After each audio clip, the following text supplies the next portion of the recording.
श्रीमद्भागवत महापुराण दसम स्कंध 20वां अध्याय। वेणुगीत। श्री सुखदेव जी कहते हैं, परीक्षित, शरद ऋतु के कारण वह वन बड़ा सुंदर हो रहा था। जल निर्मल था। जलाशयों में खिले हुए कमलों के सुगंध से सन कर वायु मंद मंद चल रही थी। भगवान श्री कृष्ण ने गौ और ग्वाल बालों के साथ उस वन में प्रवेश किया।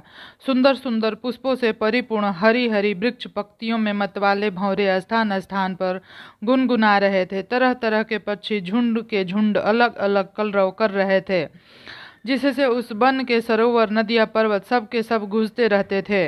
मधुपति श्री कृष्ण ने बलराम जी और ग्वाल बालों के साथ उसके भीतर घुसकर गौओं को चराते हुए अपनी बांसुरी पर बड़ी मधुर तान छेड़ी। श्री कृष्ण की वह बंसी ध्वनि भगवत के प्रति प्रेम भावना को, उनके मिलन की आकांक्षा को जगाने वाली थी। उसे सुनकर गोपियों का हृदय प्रेम से परिपूर्ण हो गया। वे एकांत में अपनी सखियों से उनके रूप, गुण, वंशी ध्वनि के प्रभाव का वर्णन करने लगीं। ब्रज की गोपियों ने वंशी ध्वनि का माधुर्य आपस में वर्णन करना चाहा तो अवश्य, परंतु वंशी का स्मरण होते ही उन्हें श्री कृष्ण की मधुर चेष्टाओं की, प्रेमपूर्ण चितवन भावों के इशारे और मधुर मुस्कान आदि की याद हो आई। उनकी भगवान से मिलने की आकांक्षा और भी बढ़ गई। उनका मन हाथ से निकल गया। वे मन ही मन वहां पहुंच गए जहां श्री कृष्ण थे। अब उनकी वाणी बोले कैसे, वे उसके वर्णन में असमर्थ हो गईं। श्री कृष्ण ग्वाल बालों के साथ वृंदावन में प्रवेश कर रहे हैं। उनके सिर पर मयूर पिच्छ है, कानों पर कनेर के पीले पीले पुष्प, शरीर पर सुनहला पीतांबर और गले में 5 प्रकार के सुगंधित पुष्पों की बनी वैजंती माला है। रंगमंच पर अभिनय करते हुए श्रेष्ठ नाटक का सा क्या ही सुंदर वेश है। बांसुरी के छिद्रों को वे अपने आधामृत से भर रहे हैं। उनके पीछे पीछे ग्वाल बाल उनकी लोक पावन कीर्ति का गान कर रहे हैं। इस प्रकार बैकुंठ से भी श्रेष्ठ यह वृंदावन धाम उनके चरण चिन्हों से और भी रमणीय बन गया है। परिचित, यह वंशी ध्वनि जड़ चेतना समस्त भूतों का मन चुरा लेती है। गोपियों उन्हें उसे सुना और सुनकर उसका वर्णन करने लगी। वर्णन करते करते वे तन्मय हो गईं और श्री कृष्ण को पाकर आलिंगन करने लगीं। गोपियां आपस में बातचीत करने लगीं। अरे सखी, हमने तो आँख वालों के जीवन की और उनकी आँखों की बस यही इतनी ही सफलता समझी है, और तो हमें कुछ मालूम ही नहीं वह कौन सा लाभ वह यही है जब श्याम सुंदर श्री कृष्ण और गौर सुंदर बलराम ग्वाल बालों के साथ गायों को हाँक कर वन में ले जा रहे हों या लौट कर ब्रज में ला रहे हों। उन्होंने अपने अधरों पर मुरली धर रखी हो और प्रेम भरी तिरछी चितवन से हमारी ओर देख रहे हो। उस समय हम उनकी मधुर मुख मधुरी का पान करती रहें। अरे सखी, जब वे आम की नई कोपलें, मयूर के पंख के गुच्छे, रंग बिरंगे कमल और कुमुद की मालाएं धारण कर लेते हैं, श्री कृष्ण के सावरे शरीर पर पीतांबर, बलराम के गोरे शरीर पर नीलांबर फहराने लगता है, तब उनका वेश बड़ा ही विचित्र बन जाता है। ग्वाल बालों की गोष्ठी में वे दोनों बीचों बीच बैठ जाते हैं और मधुर संगीत की तान छेड़ देते हैं। मेरी प्यारी सखी, उस समय ऐसा जान पड़ता है मानो 2 चतुर नट रंगमंच पर अभिनय कर रहे हों। मैं क्या बताऊं कि उस समय उनकी कितनी शोभा होती है। अरे गोपी, यह वेणु पुरुष जाति का होने पर भी पूर्वजों में न जाने ऐसा कौन सा साधन भजन कर चुका है कि हम गोपियों की अपनी संपत्ति दामोदर के अधरों को सुधा स्वयं ही इस प्रकार पिए जा रहा है कि हम लोगों के लिए थोड़ा सा भी रस शेष नहीं रहेगा। इस वेणु को अपने रस से सींचने वाली ही हिदनियाँ आज कमलों के मिस रोमांचित हो रही हैं और अपने वंश में भगवत प्रेमी संतानों को देखकर श्रेष्ठ पुरुषों के समान वृक्ष भी इनके साथ अपना संबंध जोड़कर आंखों से आनंद अश्रु बहा रहे हैं। अरे सखी, यह वृंदावन बैकुंठ लोक तक पृथ्वी की कीर्ति का विस्तार कर रहा है, क्योंकि यशोदानंदन श्री कृष्ण के चरण कमलों के चिन्हों से चिन्हित हो रहा है। सखी, जब श्री कृष्ण अपनी मुनि जन मोहिनी मुरली बजाते हैं, तब मोर मतवाले होकर उनकी ताल पर नाचने लगते हैं। यह देखकर पर्वत की चोटियों पर विचरने वाले सभी पशु पक्षी चुपचाप शांत होकर खड़े रह जाते हैं। आर्य सखी, जब प्राण बल्लभ श्री कृष्ण विचित्र भेष धारण करके बांसुरी बजाते हैं, तब मूढ़ बुद्धि वाले ये हिरनियां भी वंशी की तान सुनकर अपने पति कृष्ण सागर मृग के साथ नंद नंदन के पास चली आती हैं और अपनी प्रेम भरी बड़ी बड़ी आंखों से उन्हें निहारने लगती हैं। निरखती क्या है, अपने कमलों के समान बड़ी बड़ी आंखें श्री कृष्ण के चारों पर निछावर कर देती है और श्री कृष्ण की प्रेम भरी चित्तवन के द्वारा किया हुआ अपना सत्कार स्वीकार करती है। वास्तव में उनका जीवन धन्य है। हम वृंदावन की गोपी होने पर भी इस प्रकार उन पर अनेकों निछावर नहीं कर पाती। हमारे घर वाले कुढ़ने लगते हैं, कितनी विडंबना है। अरे सखी, हिरनियों की तो बात ही क्या, स्वर्ग की देवियां जब युवतियों को आनंदित करने वाले सौंदर्यशील के खजाने श्री कृष्ण को देखती हैं और बांसुरी पर उनके द्वारा गाया हुआ मधुर संगीत सुनती है, तब उनके चित्र विचित्र आलाप सुनकर वे सुध बुध खो बैठती हैं, मूर्छित हो जाती हैं। यह कैसे मालूम हुआ सखी? सुनो तो, जब उनके हृदय में श्री कृष्ण मिलने की तीव्र आकांक्षा जाग जाती है, तब वे अपना धीरज खो बैठती हैं, बेहोश हो जाती है। उन्हें इस बात का भी पता नहीं चलता कि उनकी चोटियों में गुथे हुए फूल पृथ्वी पर गिर रहे हैं। यहाँ तक कि उन्हें अपनी साड़ी का भी पता नहीं रहता, वह कमर से खिसक कर जमीन पर गिर जाती है। अरे सखी, तुम देवियों की क्या बात कर रही हो? इन गौओं को नहीं देखती? जब हमारे कृष्ण प्यारे अपने मुख से बंसी में स्वर भरते हैं और गौएं उनका मधुर संगीत सुनती हैं, तब ये अपने दोनों कानों के दोनों संभाल लेती हैं और खड़े कर लेती हैं और मानो उनसे अमृत पी रही हो। इस प्रकार उस संगीत का रस लेने लगती हैं। ऐसा क्यों होता है सखी? अपने नेत्रों के द्वार से श्याम सुंदर को हृदय में ले जाकर वे उन्हें वहीं विराजमान कर देती हैं और मन ही मन उनका आलिंगन करती हैं। देखती नहीं हो, उनके नेत्रों से आनंद के आंसू छलकने लगते हैं और उनके बछड़ों को तो दशा ही निराली हो जाती है। यद्यपि गायों के थनों से अपने आप दूध झरता रहता है। वे जब दूध पीते पीते अचानक ही बंसी ध्वनि सुनते हैं, तब मुंह में लिया हुआ दूध का घूंट न उगल पाते और न निगल पाते। उनके हृदय में भी होता है भगवान का स्पर्श और नेत्रों में छलकते होते हैं आनंद के आंसू। वे ज्यों के त्यों ठिठक के रह जाते हैं। अरे सखी, गौ या बछड़े तो हमारी घर की वस्तु हैं, उनकी बात तो जाने ही दो। वृंदावन के पक्षियों को तुम नहीं देखती हो? उन्हें पक्षी कहना ही भूल है। सच पूछो तो उनमें से अधिकांश बड़े बड़े ऋषि मुनि हैं। वे वृंदावन के सुंदर सुंदर वृक्षों की नई और मनोहर कोपलों वाली डालियों पर चुपचाप बैठ जाते और आंखें बंद नहीं करते। निर्निमेष नयनों से श्री कृष्ण की रूप माधुरी तथा प्यार भरी चितवन देख देख कर निहाल होते रहते हैं तथा कानों से अन्य सब प्रकार के शब्दों को छोड़कर केवल उन्हीं की मोहनी वाणी और बंसी का त्रिभुवन मोहक संगीत सुनते रहते हैं। मेरी प्यारी सखी, उनका जीवन कितना धन्य है। अरे सखी, देवता, गौ और पक्षियों की बात क्या करती हो? वे तो चेतना है, इन जड़ नदियों को नहीं देखती। इनमें जो भंवर दिख रहे हैं, उनसे इनके हृदय में श्याम सुंदर से मिलने की तीव्र आकांक्षा का पता चलता है। उसके वेग से ही तो इनका प्रवाह रुक गया। इन्होंने भी प्रेम स्वरूप श्री कृष्ण की बंसी ध्वनि सुन ली है। देखो देखो, ये अपनी तरंगों के हाथों से उनके चरण पकड़कर कमलों के फूल का उपहार चढ़ा रही हैं और उनका आलिंगन कर रही हैं, मानो उनके चरणों पर अपना हृदय ही निछावर कर रही हों। अरे सखी, ये नदी तो हमारी पृथ्वी की, हमारे वृंदावन की वस्तुएं हैं। तनिक इन बादलों को भी तो देखो। जब वे देखते हैं ब्रज कुमार श्री कृष्ण और बलराम जी ग्वाल बालों के साथ धूप में गवे चरा रहे हैं और साथ साथ बांसुरी भी बजा रहे हैं, तब उनके हृदय में प्रेम उमड़ आता है। वे उनके ऊपर मंडराने लगते हैं और वे घनश्याम अपने सखा घनश्याम के ऊपर अपने शरीर को छाता बनाकर तान देते हैं। इतना ही नहीं सखी, वे जब उन पर नन्ही नन्ही फुहारियों की वर्षा करने लगते हैं, तब ऐसा जान पड़ता है कि वे उनके ऊपर सुंदर सुंदर श्वेत कुसुम चढ़ा रहे हैं। सखी, उनके बहाने वे तो अपने जीवन ही निछावर कर देते हैं। अरे भट्टू, हम तो वृंदावन की इन भिलनियों को ही धन्य कृत्य मानती हैं। ऐसा क्यों सखी? इसलिए कि इनके हृदय हृदय में बड़ा प्रेम है। जब ये हमारे कृष्ण प्यारे को देखती हैं तब इनके हृदय में भी उनसे मिलने की तीव्र आकांक्षा जाग उठती है। इनके हृदय में भी प्रेम की व्याधि लग जाती है। उस समय ये क्या उपाय करती हैं यह भी सुन लो। हमारे प्रियतम की प्रेयसी गोपियां और अपने वक्ष स्थलों पर जो केसर लगाती हैं वह श्याम सुंदर के चरणों में लगी होती है, और वे जब वृंदावन के घास पात पर चलते हैं तब उनमें से भी लग जाती है।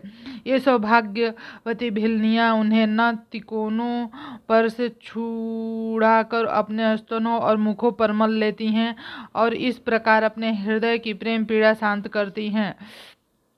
अरे गोपिया, यह गिरिराज गोवर्धन तो भगवान के भक्तों में बहुत ही श्रेष्ठ है। धन्य है इनके इसके भाग्य। देखती नहीं हो हमारे प्राण बल्लभ श्री कृष्ण और नयन विराम बलराम के चरण कमलों का स्पर्श प्राप्त करके यह कितना आनंदित रहता है। इसके भाग्य की सराहना कौन करे।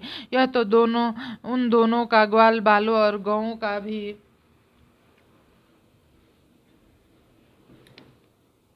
ग्वाल बालों और गौओं का बड़ा ही सत्कार करता है। स्नान पाने के लिए झरनों का जल देता है और गौओं के लिए सुंदर हरी हरी घास प्रस्तुत करता है। विश्राम करने के लिए कंदराएं और खाने के लिए कंदमूल फल देता है। वास्तव में यह धन्य है। अरे सखी, इन सांवरे गोरे किशोरों की तो गति ही निराली है। जब वे सिर पर नोवना दूहते समय गायों के पैर बांधने की रस्सी लपेट कर कंधों पर फंदा भागने वाली गायों को पकड़ने की रस्सी रखकर गायों को एक वन से दूसरे वन में हाँ कर ले जाते हैं। साथ में ग्वाल बाल भी होते हैं और मधुर मधुर संगीत गाते हुए बांसुरी की तान छेड़ते हैं। उस समय मनुष्य की तो बात ही क्या, शरीरधारियों में भी चलने वाले तीर्थना पशु पक्षी जड़ नदियाँ स्थिर हो जाते हैं तथा अचल वृक्ष भी रोमांच हो आता है। जादू भरी वंशी का क्या चमत्कार सुना। परीक्षित, वृंदावन बिहारी श्री कृष्ण की ऐसी ऐसी एक नहीं अनेक लीलाएं हैं। गोपियां प्रतिदिन आपस में उनका वर्णन करती और तन्मय हो जाती हैं। भगवान की लीलाएं उनके हृदय में स्फुरित होने लगती हैं। श्री सुखदेव जी कहते हैं, परीक्षित, अब हेमंत ऋतु आई उसके पहले ही महीने में अर्थात मार्गशीर्ष में नंद बाबा के ब्रज की कुमारियां कात्यायनी देवी की पूजा और व्रत करने लगी। वे केवल हविष्यान्न ही खाती थीं। राजन, वे कुमारी कन्याएं पूर्व दिशा का क्षितिज लाल होते होते यमुना जल में स्नान कर लेती और तट पर ही देवी की बालुकामयी मूर्ति बनाकर सुगंधित चंदन फूलों के हार, भांति भांति के नैवेद्य, धूप दीप, छोटी बड़ी भेंट की वस्तुएं, पल्लव, फल और चावल आदि से उनकी पूजा करती। साथ ही हे कात्यायनी, हे महामय, हे महायोगिनी, हे सबकी एकमात्र स्वामिनी, आप नंद नंदन श्री कृष्ण को हमारा पति बना दीजिए। देवी, हम आपके चरणों में नमस्कार करती हैं। इस मंत्र का जाप करते हुए कुमारियां देवी की आराधना करती। इस प्रकार उन कुमारियों ने, जिनका मन श्री कृष्ण पर निछावर हो चुका था, इस संकल्प के साथ 1 महीने तक भद्रकाली की भली भांति पूजा की शाम से हमारे पति हों। वे प्रतिदिन उषा काल में ही नाम ले लेकर एक दूसरी सखी को पुकार लेती और परस्पर हाथ में हाथ डालकर ऊंचे स्वर से भगवान श्री कृष्ण की लीला और नामों का गान करती हुई यमुना जल में स्नान करने के लिए जाती। एक दिन सब कुमारियों ने प्रतिदिन की भांति यमुना जी के तट पर जाकर अपने अपने बस उतार दिए और भगवान श्री कृष्ण के गुणों का गान करती हुई बड़े आनंद से जल क्रीड़ा करने लगी। चित भगवान श्री कृष्ण सनकादि योगियों और शंकर आदि योगेश्वर के भी ईश्वर हैं। उनसे गोपियों की अभिलाषा छिपी न रही। वे उनका अभिप्राय जानकर अपने सखा के साथ उन कुमारियों की साधना सफल करने के लिए यमुना तट पर गए। उन्होंने अकेले ही उन गोपियों के सारे वस्त्र उठा लिए और बड़ी फुर्ती से एक कदम के वृक्ष के चढ़ गए। साथ ही ग्वाल बाल ठठा ठका हंसने लगे। स्वयं श्री कृष्ण भी हंसते हुए गोपियों से हंसी का बात कहने लगे। कुमारियों, तुम यहाँ आकर इच्छा हो तो अपने अपने वस्त्र ले जाओ। मैं तुम लोगों से सच सच कहता हूँ, हंसी बिल्कुल नहीं करता। तुम लोग व्रत करते करते दुबली हो गई हो। ये मेरे सखा ग्वालबाल जानते हैं कि मैंने कभी कोई झूठी बात नहीं कही। सुंदरियों, हमारी इच्छा हो तो अलग अलग आकर अपने अपने वस्त्र ले लो या सब एक साथ ही आओ। मुझे इसमें कोई आपत्ति नहीं है। भगवान की यही हंसी मस्करी देखकर गोपियों का हृदय प्रेम से सराबोर हो गया।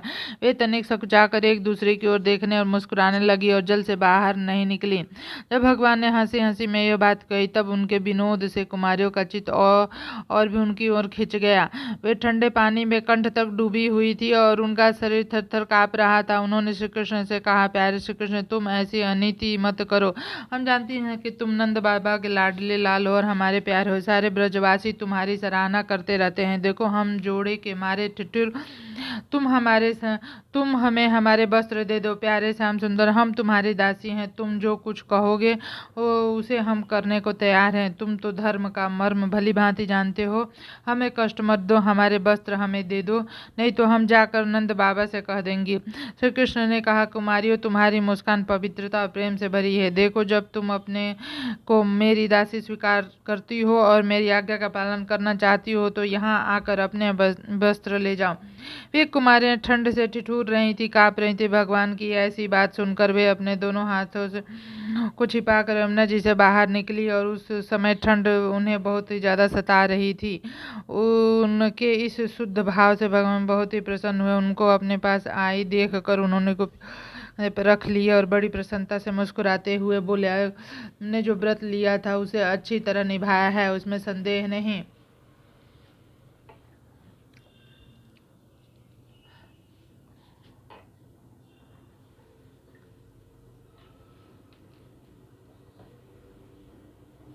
उसमें संदेह नहीं, परंतु इस अवस्था में वस्त्रहीन होकर तुमने जल में स्नान किया, इससे तो जल के अधिष्ठाता वरुण का तथा यमुना जी का अपराध हुआ। अतः अब इस दोष की शांति के लिए तुम अपने हाथ जोड़कर सिर से लगाओ और उन्हें झुकाकर प्रणाम करो। तदंतर अपने अपने वस्त्र ले जाओ।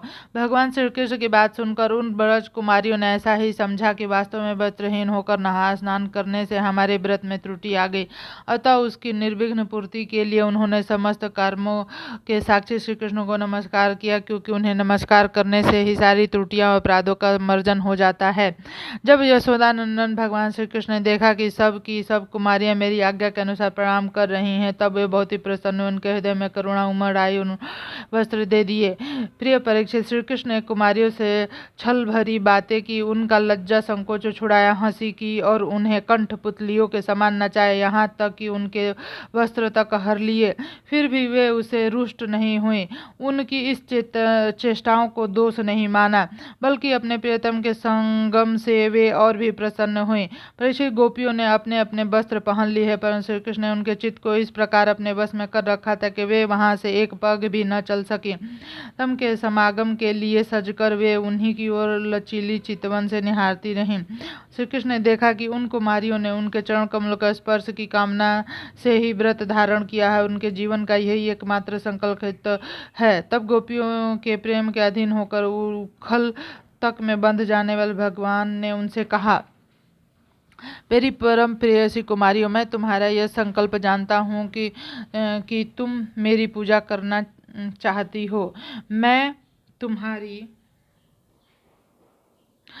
तुम्हारी इस अभिलाषा का अनुमोदन करता हूँ। तुम्हारा यह संकल्प सत्य होगा, तुम मेरी पूजा कर सकोगी। जिन्होंने अपना मन और प्राण मुझे अर्पित कर रखा है, उनकी कामनाएं उन्हें संसारिक भोगों की ओर ले जाने में समर्थ नहीं होती। ठीक वैसे ही जैसे भुने या उबले हुए बीज फिर अंकुर के रूप में उगने के योग्य नहीं रह जाते। इसलिए कुमारियों, अब तुम अपने अपने घर लौट जाओ। तुम्हारी साधना सिद्ध हो गई है। तुम आने वाले शरद ऋतु की रात्रि में मेरे साथ विहार करोगी। सतियों, इसी उद्देश्य से तुम लोगों ने यह व्रत और कात्यायनी देवी की पूजा की थी। श्री सुखदेव जी कहते हैं, परीक्षित, भगवान की यह आज्ञा पाकर वे कुमारियां भगवान श्री कृष्ण के चरण कमलों का ध्यान करते हुए जाने की इच्छा न होने पर भी बड़े कष्ट से ब्रज में गईं। अब उनकी सारी कामनाएं पूर्ण हो चुकी थीं।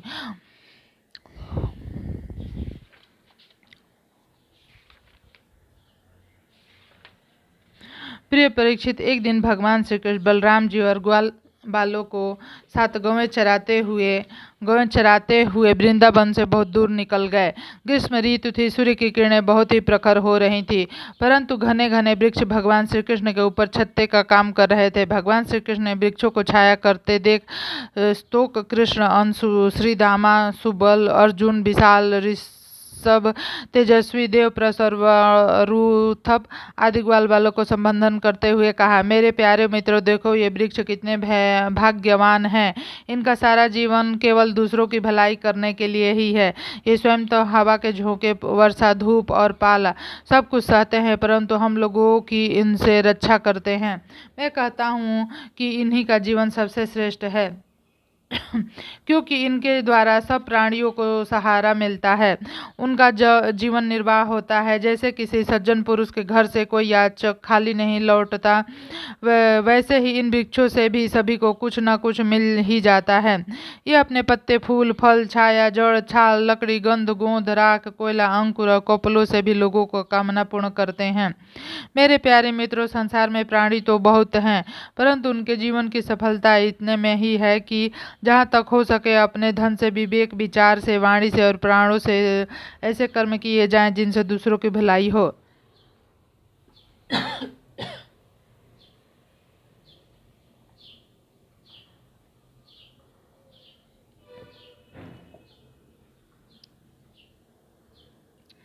परीक्षित, दोनों ओर के वृक्ष नई नई कोपलों, गुच्छों, फलों, फूलों, पत्तों से लद रहे थे। उनकी डालियां पृथ्वी तक इस प्रकार भाषण करते हुए भगवान श्री कृष्ण उन्हीं के बीच से यमुना तट पर निकल आए।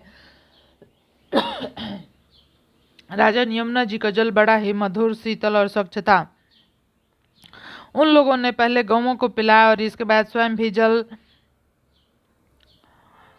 परीक्षित, जिस समय वे यमुना जी के तट पर हरे भरे उपवन में बड़ी स्वतंत्रता से अपनी गवें चरा रहे थे, उसी समय कुछ भूखे ग्वालों ने भगवान श्री कृष्ण और बलराम जी के पास आकर बात कही।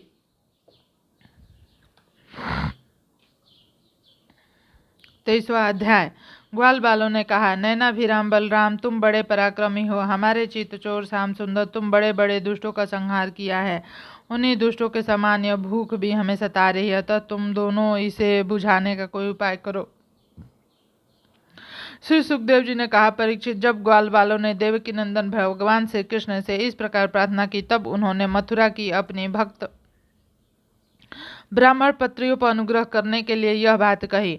मेरे प्यारे मित्रों, यहाँ थोड़ी ही दूरी पर वेदवाणी ब्राह्मण स्वर्ग की कामना से अंगिरस नाम का यज्ञ कर रहे हैं। तुम उनकी यज्ञशाला में जाओ।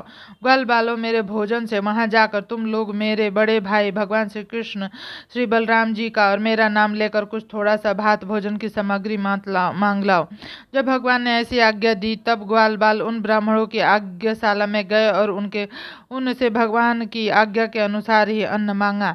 पहले उन्होंने पृथ्वी पर गिरकर दंडवत प्रणाम किया और फिर हाथ जोड़कर कहा, पृथ्वी के मूर्तिमान देवता ब्राह्मणों, आपका कल्याण हो। आपसे निवेदन है कि हम ब्रज के ग्वाले हैं। भगवान श्री कृष्ण और बलराम की आज्ञा से हम आपके पास आए हैं। आप हमारी बात सुने।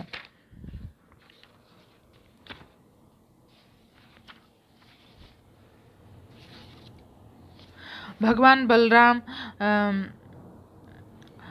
बलराम और श्री कृष्ण गौवें चराते हुए यहाँ से थोड़ी ही दूर आए हुए हैं।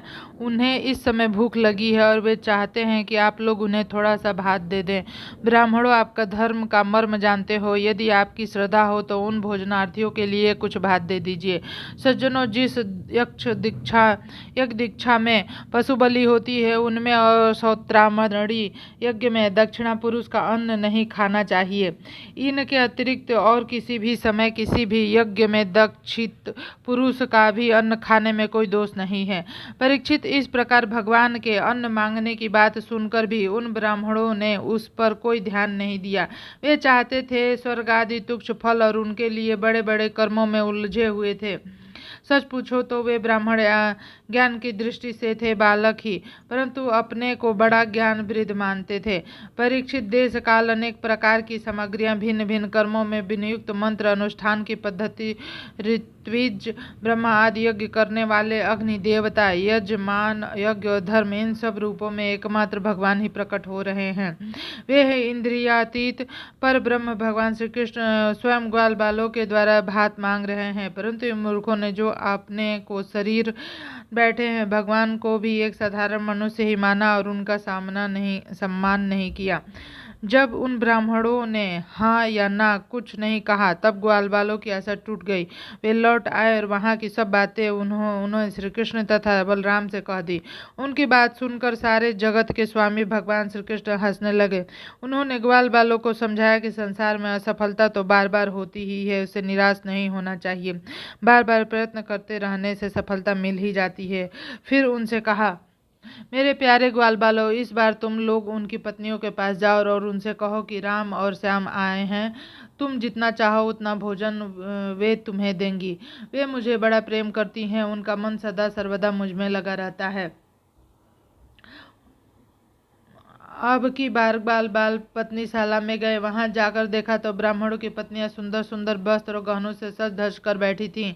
उन्होंने द्विजपालों को प्रणाम करके बड़ी नम्रता से यह बात कही, आप विप्र पत्नियों को हम नमस्कार करते हैं, आप कृपा करके हमारी बात सुने। भगवान श्री कृष्ण यहाँ आए हैं, थोड़ी दूर पर आए हुए हैं और उन्होंने ही हमें आपके पास भेजा है। वे ग्वाल बाल और बलराम जी के साथ गवें चराते हुए इधर बहुत दूर आ गए हैं। इस समय उन्हें अपने साथियों को भूख लगी है, उन्हें और उनके साथियों को भूख लगी है, आप उनके लिए कुछ भोजन दे दें। परीक्षित, वे ब्राह्मणियां बहुत दिनों से भगवान की मनोहर लीलाएं सुनती थी, उनका मन उनमें लग चुका था। वे सदा सर्वदा इस बात के लिए उत्सुक रहती थी किस प्रकार श्री कृष्ण के दर्शन हो जाए। श्री कृष्ण के आने की बात सुनकर वे उतावली हो गई। उन्होंने बर्तन में अत्यंत स्वादिष्ट और हितकर भक्ष्य भोज लेह चोष्ट चारों प्रकार की भोजन सामग्री ले ली और भाई बंधु पति पुत्रों के रोकते रहने पर भी अपने प्रियतम भगवान श्री कृष्ण के पास जाने के लिए घर से निकल पड़ी। ठीक वैसे ही जैसे नदियां समुद्र के लिए क्यों ना हो। न जाने कितने नदी दिनों से पवित्र कृति भगवान श्री कृष्ण के गुण लीला सौंदर्य माधुर्य आदि का वर्णन सुन सुनकर उन्होंने उनके चरण पर अपना हृदय निछावर कर दिया था। ब्राह्मण पत्नियों ने जाकर देखा कि यमुना के तट पर नए नए कोपलों से शोभायमान अशोक वन में ग्वाल बालों से घिरे हुए बलराम जी के साथ श्री कृष्ण इधर उधर घूम रहे हैं।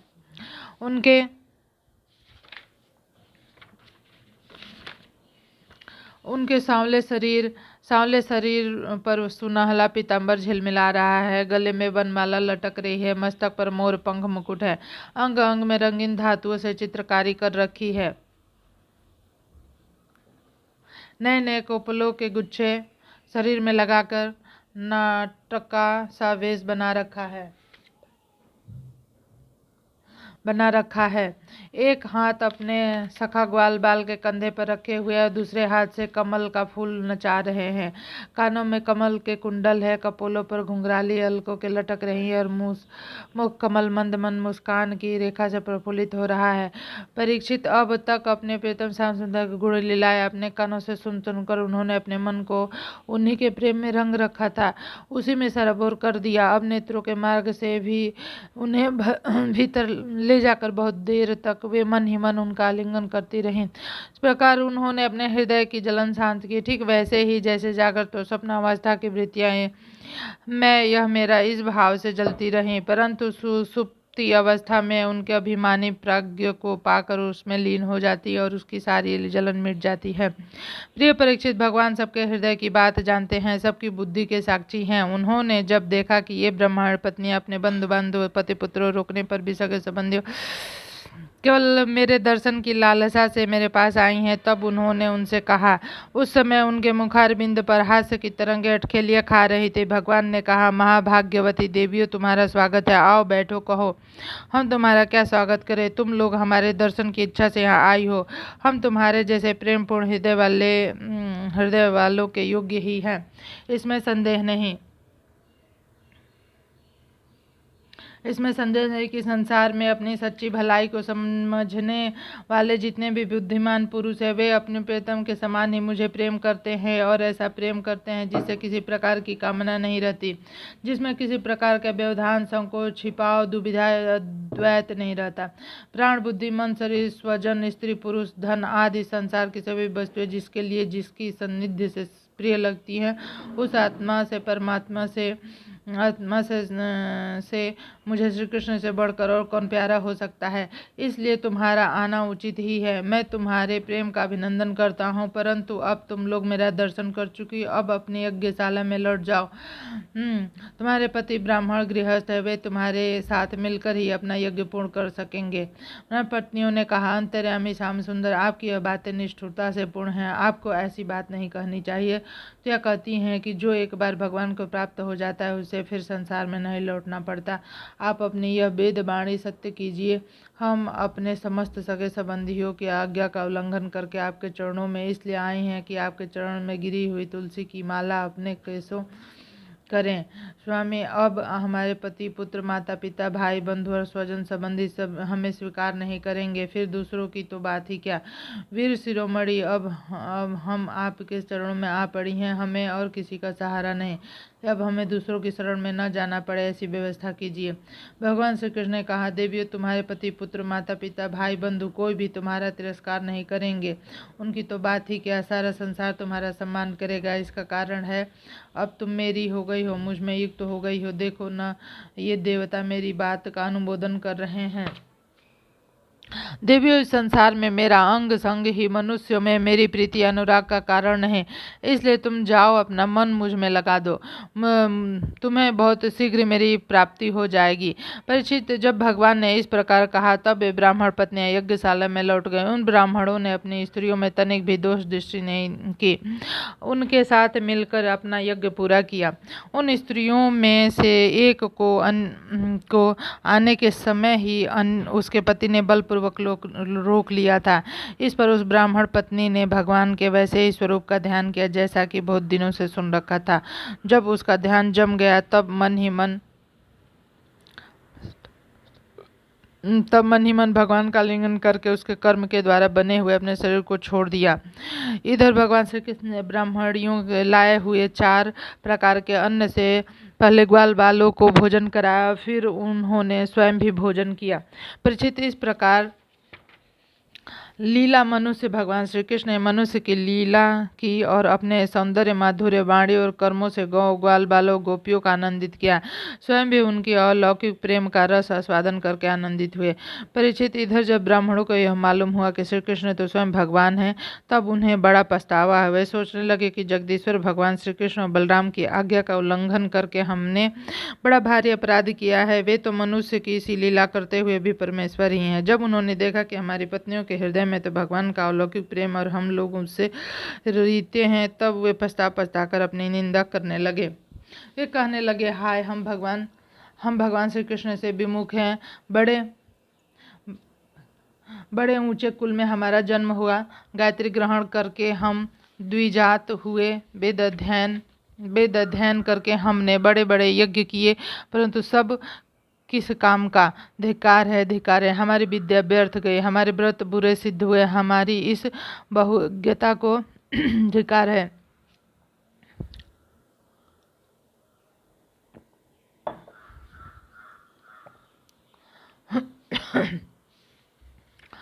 धिक्कार है, ऊंचे वंश में जन्म लेना, कर्म कांडों में निपुण होना किसी काम न आया। इन्हें बार बार धिक्कार है। निश्चय ही भगवान की माया बड़े बड़े योगियों को भी मोहित कर लेती है। तभी तो हम कहलाते हैं मनुष्यों के गुरु और ब्राह्मण, परंतु अपने सच्चे स्वार्थ और परमार्थ के विषय में बिल्कुल भूल चुके हैं। कितने आश्चर्य की बात है, देखो तो सही। यद्यपि ये स्त्रियां हैं, तथापि जगत गुरु भगवान श्री कृष्ण में इनका अपना अगाध प्रेम है, अखंड अनुराग है। उसी से इन्होंने गृहस्थी की है। वह बहुत बड़ी फांसी भी काट डाली, जो मृत्यु के साथ भी नहीं काटती।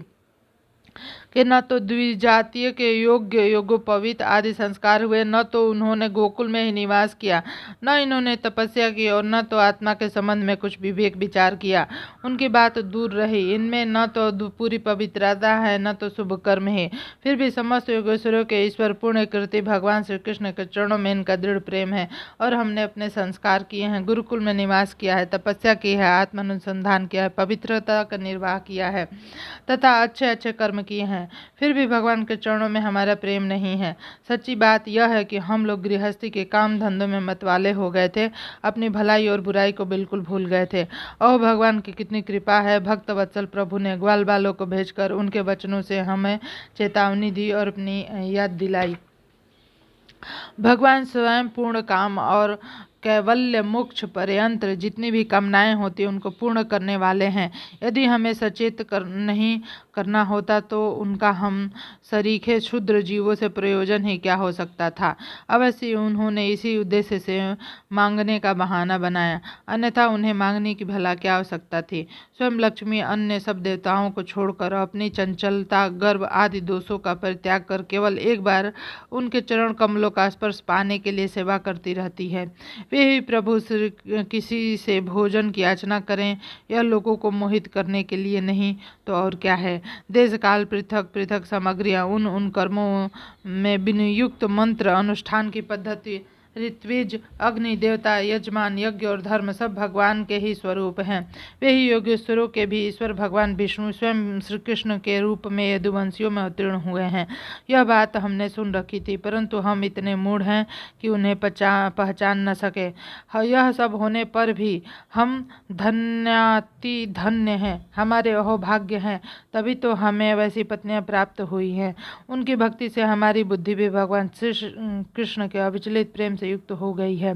प्रभु आप अचिंत्य अनंत ऐश्वर्य के स्वामी हैं। श्री कृष्ण आपका ज्ञान अबाध है, आपकी ही माया से हमारी बुद्धि मोहित हो रही है और हम कर्मों के पचड़े में भटक रहे हैं। हम आपको नमस्कार करते हैं। वे आदि पुरुषोत्तम भगवान श्री कृष्ण हमारे इस अपराध को क्षमा करें, क्योंकि हमारी बुद्धि उनकी माया से मोहित हो रही है और हम उनके प्रभाव को न जानने वाले अज्ञानी हैं। परीक्षित, उन ब्राह्मणों ने श्री कृष्ण का तिरस्कार किया था और तब उन्हें अपराध की स्मृति से बड़ा पश्चाताप हुआ। उनके हृदय में श्री कृष्ण बलराम के दर्शन की बड़ी इच्छा भी हुई, परंतु कंस के डर के मारे वे उनका दर्शन करने न जा सके। तो यह था श्रीमद् भागवत महापुराण का 10वें स्कंद का 23वां अध्याय। 24वां अध्याय हम लोग अगले वीडियो में करेंगे। आपको वीडियो पसंद आए तो चैनल को सब्सक्राइब करें, वीडियो को लाइक करें और शेयर करें। धन्यवाद।